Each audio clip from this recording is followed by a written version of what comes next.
Hi! ఇదొచ్చేసి voting అనాలిసిసు plus ఈరోజు first promo వచ్చింది కదా! ఆ ప్రోమో ఒకరికి సీక్రెట్ టాస్క్ ఇచ్చారు. ఆ టాస్క్ ఏమి ఇచ్చారు? అప్పటికి అందరికి తెలిసిపోయి ఉంటుందిలే. ఒక సీక్రెట్ టాస్క్ ఇచ్చారు. ఆ టాస్క్ ఏంటి? ఎవరికిచ్చారు? అన్న వివరాలైతే చూద్దాము. ఒకరికి అన్యాయం జరిగింది. ఎవరికి అన్యాయం జరిగింది? ఎవరిని టాస్క్‌లో నుంచి తీసేశారు? అన్న విషయాలైతే మనం ఈ వీడియోలో తెలుసుకుందాము. ఫస్ట్ ఓటింగ్ అనాలిసిస్ చూద్దాము. ఓటింగ్‌లో ఫస్ట్ ప్లేస్‌లో తనూజ ఉంది. 6 నూరైనా, 150 అయినా, 150, 500 అయినా సరే తనూజ టాప్ ప్లేస్‌లోనే ఉంది. ఒక విన్నర్ అనే చెప్పుకోవచ్చు. ఎందుకంటే కొంతమంది ఆడియన్స్ ఫ్యాన్స్ వల్ల కావచ్చు, మేబీ 'బిగ్ బాస్' హౌస్‌లో వాళ్ళు ఆ అమ్మాయిని టార్గెట్ చేస్తున్నారు. ఇక్కడ బయట రివ్యూవర్లు టార్గెట్ చేస్తున్నారు. సో, దానివల్ల ఏమవుతుంది తనూజకి ఫ్యాన్ బేస్ అనేది ఏర్పడిపోయింది. ఇప్పుడు కొంతమందిని ఓన్ చేసుకుంటాము. వాళ్ళు ఓన్ చేసుకుంటే వాళ్ళనే పెట్టుకుంటాం కదా! సో, దానివల్ల తనూజ టాప్ ప్లేస్‌లోనే ఉంది. ఫస్ట్ ప్లేస్‌లో తనూజ ఉంది. ఇక సెకండ్ ప్లేస్‌లో కళ్యాణ్ ఉన్నాడు. ఆ శ్రీజ వెళ్ళిపోయిన తర్వాత కళ్యాణ్ ఒంటరైపోయాడు. తనకంటే ఎవరైనా ఉండాలి. కానీ టాస్క్‌లిస్తే బాగా ఆడతాడు. చాలామంది ఫ్యాన్ బేస్ కూడా వచ్చేసింది. సో, సెకండ్ ప్లేస్‌లో కళ్యాణ్ ఉన్నాడు. ఇంకా మూడో ప్లేస్‌లో సుమనన్న ఉన్నాడు. సుమనన్నకి ఇప్పుడు హోస్ట్ గారు గానీ, ప్లస్ బయట వస్తున్న జనాలు గానీ, తర్వాత కొంతమంది ఫ్యామిలీ ఆడియన్స్ కానీ, 90స్ కిడ్స్ కానీ వీళ్ళంతా సుమన్ అన్నకి మంచి ఫ్యాన్ బేస్ ఉందనమాట.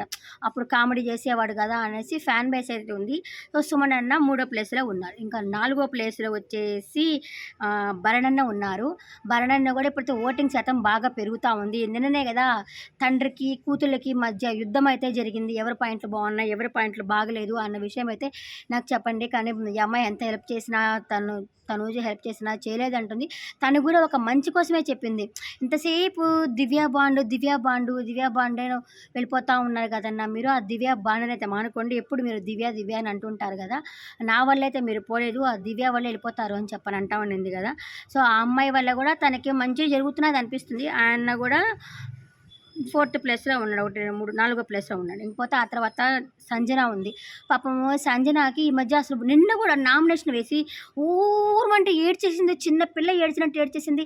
నాగార్జున గారు వచ్చి తిడతారేమో నన్ను, బాగా తిట్లు పడతాయేమో అని చెప్పి ఊరుమని ఏడ్చేసింది. ఎందుకంటే 4, 4 కాదు. ఒక 2, 3 వారాల నుంచి సంజనని ఏం తప్పు చేసినా సంజనని నాగార్జున గారు తిట్టడం అయితే జరుగుతుంది.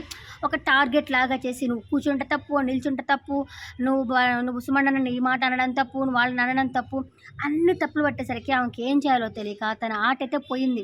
ఎలా టాప్ ఫైవ్లో ఉండాలా, ఒక ఫ్యామిలీ వీక్ దాకా ఉండాలా అన్న ఒపీనియన్తో ఉండింది. కానీ ఇప్పుడు అదైతే పోతా ఉంది. అసలు ఆట అనేది కానీ ఫుల్ నిల్లు. ఆమెకి ఏం చేయాలో తెలియట్లేదు. అరస్తా ఉంటే చేయాలా, దొంగతనం చేయకూడదు అని చెప్పన్నారు. పోనీ గొడవన్న పెట్టుకుంటామంటే ఎవరితో గొడవ పెట్టుకోవద్దు అని చెప్పన్నారు. ఇన్ని చేసేసరికి ఆ మైండ్లో ఏం చేయాలో తెలియట్లేదు. మేబీ ఆమె అయితే డల్ అయిపోతూ ఉంది. నామినేషన్ అంటే ఇప్పుడు బాధపడడం కూడా స్టార్ట్ చేసింది. ఆమె అయితే ఆ ప్లేస్‌లో ఉంది. 5వ ప్లేస్‌లో ఉంది. ఇంకా ఆ తర్వాత రాము ఉన్నాడు. నిన్న రాము చూసారా, ఒక పక్క రీతు నామినేషన్ చేస్తుంటే ఆ డాల్‌ని అంటాడు. ఏందో వేరే జోన్‌లో ఉన్నట్టు, ప్రపంచంతో నాకేం సంబంధం లేదు అనుకొని ఉంటాడు. అంటే మేబీ అలా ఉండడం వల్ల తనేమన్నా ముందుకు పోతున్నాడేమో, అలా ఇలాగే ఉండాలేమో అని అనుకొని తనైతే ఫీల్ అయినట్టున్నాడు. మేబీ అలాగే ఉంటే బాగుంటుందేమోనని అదే వేరే జోన్‌లో ఉన్నాడు. ఇంటికి పోవాలనుకుంటున్నాడేమో అనిపిస్తుంది. తనైతే ఆ ప్లేస్‌లో ఉన్నాడు. 1, 2, 3, 4, 5, 6 ప్లేస్‌లో ఉన్నాడు. ఇంకా సాయి శ్రీనివాస్, సాయి అయితే లాస్ట్ ప్లేస్‌లో ఉన్నాడు. నిన్న తనూజని లాస్ట్ పాయింట్లు అయితే బాగున్నాయి. ఆయన అనుకునేది ఏంటి, తక్కువలో ఉన్న వాళ్ళని నామినేషన్ చేస్తే మనకు హైలైట్ అవ్వము. అదే మంచి రేస్‌లో టాప్ రేస్‌లో ఉన్న వాళ్ళని కానీ మనం నామినేషన్ చేస్తే ముందుకు పోతాము అని అనుకున్నాడు. నిన్న కూడా అలాగే రీతుతో కూడా కొన్ని పాయింట్లు అయితే చెప్తా ఉన్నాడు. ఎందుకంటే రీతు సోషల్ మేనేజర్ అయినప్పటి నుంచి అన్నము కొంచెమే పెడుతున్నాదంట ఎవరికి, డీమాన్‌కి. ఆయనకి కొంచెం పెట్టి మిగతా వాళ్ళకి బాగా పంచుతూ ఉందంట. ఆ విషయం గురించి బాగా ఎక్స్‌ప్లెయిన్ చేశాడు. ఈ వారమే నోరెప్పి మాట్లాడుతూ ఉన్నాడు సాయి శ్రీనివాస. ఆయన లాస్ట్ ప్లేస్‌లో ఉన్నాడు. ఆయనకి ఓటింగ్ శాతం కూడా లేదు పాపం. వెళ్తే సాయి శ్రీనివాస బయటికి వెళ్ళాలా, లేదు ఈ రాము ఏం చేయట్లేదు, ఆ రాముకి అలవాటైపోయింది లాస్ట్ వరకు ఉండడం. ఉంటే ఉన్నాం, పోయేదే పోయినాం, ఎందుకు ఈ గోల, ఈ టాస్క్లు ఏంది, ఈ గోల ఏంది, ఉంటే ఉన్నాం పోతాంలే అనుకున్నట్టున్నాడు. రాము పోతే రాము పోతాడేమో. ఈ 7 మందిలో వచ్చేసి రాము, సాయి అయితే లాస్ట్ ప్లేస్‌లో ఉన్నారు. మీ ఫేవరెట్ కంటెస్టెంట్ ఎవరు? మీ ఫేవరెట్ కంటెస్టెంట్‌కి ఓటేసుకుంటున్నారా లేదా అనేది చెప్పండి. ఇకపోతే ఈరోజు బిగ్ బాస్ ఒకటి ఇందాక ప్రోమో వచ్చింది కదా! ఆ ప్రోమో దాని ప్రకారం ఏంది, బెల్ మోగుతుంది. బెల్ మోగంగానే తనూజ ఎత్తుకొని హలో అంటుంది. హలో అనంగానే బిగ్ బాస్ మనిద్దరం పర్సనల్‌గా మాట్లాడుకోవాలా, అందరిని బయటికి పొమ్మని చెప్పు అంటాడు. సరే అందరూ పొండి పొండి వెనక జరగండి నేను మాట్లాడాలా అంటే ఏందో పెద్ద వీఐపీ సమావేశాలు మాట్లాడుకున్నట్టు. ఏం చెప్తాడు ఆఖరికి ఏమీ లేదు. ఏమి ఎందుకు ఫోన్ చేశానో తెలుసా అంటే, అదే మీరు ఏదైనా ఉంటే చెప్పమని చెప్పారు కదా! కాగితంలో రాసి పెట్టమని చెప్పారు కదా! దాని గురించి అయ్యుంటుంది అని చెప్పేసి తనూజ అంటుంది. కాదు, ఇది కెప్టెన్సీ కంటెంటర్ల కోసం టాస్క్ అనేసరికి సరే అని ఫోన్ పెట్టేస్తుంది. అంతలోపల రీతు అడుగుతుంది.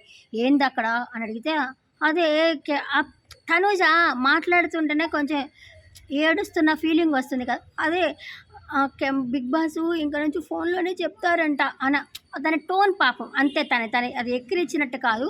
తను మనిషే ఒక ఎమోషనల్ అనిపిస్తూ ఉంది నాకైతే. అదని కావాలనే చేయడం కాదు. ఆ పర్సనే ఒక ఎమోషనల్ పర్సను. తను ఉండేది అంతే. తన నేచర్ అంతే. ఒక్కొక్కరు ఒక్కొక్క రకంగా ఉంటారు కదా! తన నేచర్ అంతే అనిపిస్తుంది. అదే బిగ్ బాసు ఇక్కడ నుంచి ఫోన్‌లోనే మాట్లాడతారంట అని చెప్తుంది. అక్కడి నుంచి రీతు ఉండేసి, అంటే నువ్వు అది నీకు సీక్రెట్ టాస్క్ ఇచ్చారు. అది నువ్వు చెప్పడానికి చేత కావట్లే, ఎక్స్‌ప్లెయిన్ చేయడానికి చేత కావట్లే అని చెప్పేసి రీతు అంటుంది. దివ్య ఉండేమంటుంది, ఇప్పుడు నీకేం చెప్పారు చెప్పంటే, అదే చెప్పారమ్మా, ఇంకా చెప్పండి ఇంకేం చెప్పారనుకున్నా అదే చెప్పారు అని చెప్పంటుంది. ఇక్కడ ఈయనైతే ఎవరు గౌరవ్ అయితే లేదు అది ఆయన ఏందో దాన్నేమంటారు, ఏదో సాధించేసినంత ఫీలింగ్ ఇస్తాడాయన. ఏముంది ఏం లేదు, ఆ కాల్ ఎత్తితే మనం కంటెంటర్లు అవ్వం, అందుకని ఫోన్ కాల్ ఎత్తకుండా ఉండాలి, అందుకని మనం ఫోన్ కాల్ ఎత్తకూడదు అని చెప్పని అనుకుంటాడు. ఆ తర్వాత వెంటనే కాల్ చేయగానే సంజన ఎత్తుతుంది.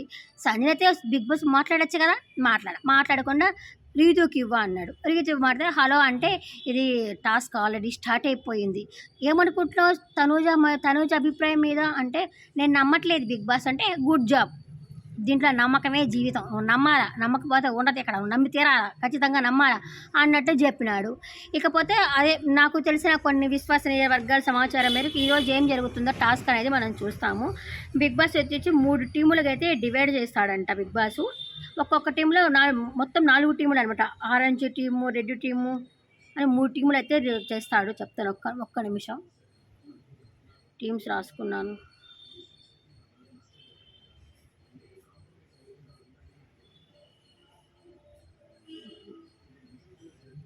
వన్ సెకండ్ అందరూ నేను తనూజను టార్గెట్ చేసినట్టు మాట్లాడుతున్నాను అనుకుంటున్నారు. లేదు, నిన్న తనూజ బిహేవ్ చేసిన దాన్ని బట్టే నేను వీడియో చెప్పాను. అయినా కూడా నేను ఫుల్ నామినేషన్ వీడియో పెడదాం అనుకున్నాను. అదేమో బొడ్డ ఛానలు తొందరగా ఏమో పోయి చావదు, అందుకే నేనైతే ఫుల్ వీడియో అయితే నేను పెట్టలేకపోయాను. నేను సరే ఒక్కొక్క నామినేషన్ చెప్దాంలే అనుకునేసరికి ఏమైంది అంటే, వాళ్ళంతా కలిసిపోయినారు, హాయ్ బాయ్ అనుకుంటున్నారు. అట్లా హాయ్ బాయ్ అనుకున్నప్పుడు నేనేం చెప్తాను, నేను కూడా హాయ్ బాయ్ అనుకొని రివ్యూ చెప్పాను నేనైతే. లేకపోతే నేను చెప్పేదాన్ని, కానీ వాళ్ళు హాయ్ బాయ్ అనుకున్నప్పుడు అయితే ఎందుకులే అని చెప్పలేదు. సో ఏమవుతుందంటే, కెప్టెన్సీ కంటెంట్ చేస్తాడంటే బిగ్ బాస్. ఒకటి orange team, 2 pink team, 3 blue team. ఇంకా ఆరెంజ్ టీంలో ఎవరెవరు ఉన్నారంటే, సాయి శ్రీనివాస్, కళ్యాణ్, దివ్య, సుమను ఆరెంజ్ టీంలో ఉన్నారు. ఇంకా పింక్ టీంలో ఎవరెవరు ఉన్నారు అంటే, గౌరవ్, ఇమానియల్, తనూజ, రాము వచ్చి వీళ్ళ టీంలో ఉన్నారు. ఇంకా బ్లూ టీంలో ఎవరెవరు ఉన్నారంటే, భరణి, డీమాను, రీతు, నిఖిలు వచ్చేసి వీళ్ళు ఉన్నారనమాట. మొత్తము 13 మంది కదా, ఒక్కొక్కరికి నలుగురు టీం అయ్యేసరికి సంజన గారిని ఎవరూ తీసుకోలేదు. పాపం నిన్న బొమ్మ కూడా సంజన గారి దగ్గర ఎవరూ తీసుకోలేదు. ఆఖరికి ఈరోజు సెలెక్ట్ చేసుకునేది కూడా సంజన గారిని అయితే ఎవరూ తీసుకోలేదు. పాపం ఈ వారం అంతా టాస్క్ ఆడకుండా ఉండాలి, మొదలే ఆమె నామినేషన్ అంటే భయపడతా ఉంది. ఆమె వల్ల బిగ్ బాస్కి కంటెంట్ అయితే రావట్లేదు అని అయితే నాకైతే అనిపిస్తుంది. ఆమెకు అన్యాయం జరుగుతున్నదేమో అన్నట్టయితే నాకు అనిపించింది అనమాట. ఇక టాస్క్ ఏంది స్వామి అంటే, వెయిట్ లిఫ్టింగ్ టాస్క్ అంట అది. దాంట్లో వచ్చేసి పింక్ టీము గెలుస్తుంది. అంటే పింక్ టీంలో ఎవరున్నారు, ఇమ్మానేలు గెలుస్తారనమాట. పింక్ టీంలో ఇమ్మానేలు ఉంటే సరే మీరు ఇంక వేరే వాళ్ళనే తీసేయాలా అని చెప్పనేసరికి ఎవరిని తీసేస్తాడు, కళ్యాణ్ని తీసేస్తారు. పాపం కళ్యాణ్కి ఈ అన్యాయం జరుగుతుంది. ఒక పక్క సంజనాకి అన్యాయం జరుగుతుంది, ఇక్కడ కళ్యాణ్కి దాని టాస్క్లో అనేది చేస్తారు. అతను కూడా ఈ వారం అంతా అయితే ఆడడానికి లేదనమాట.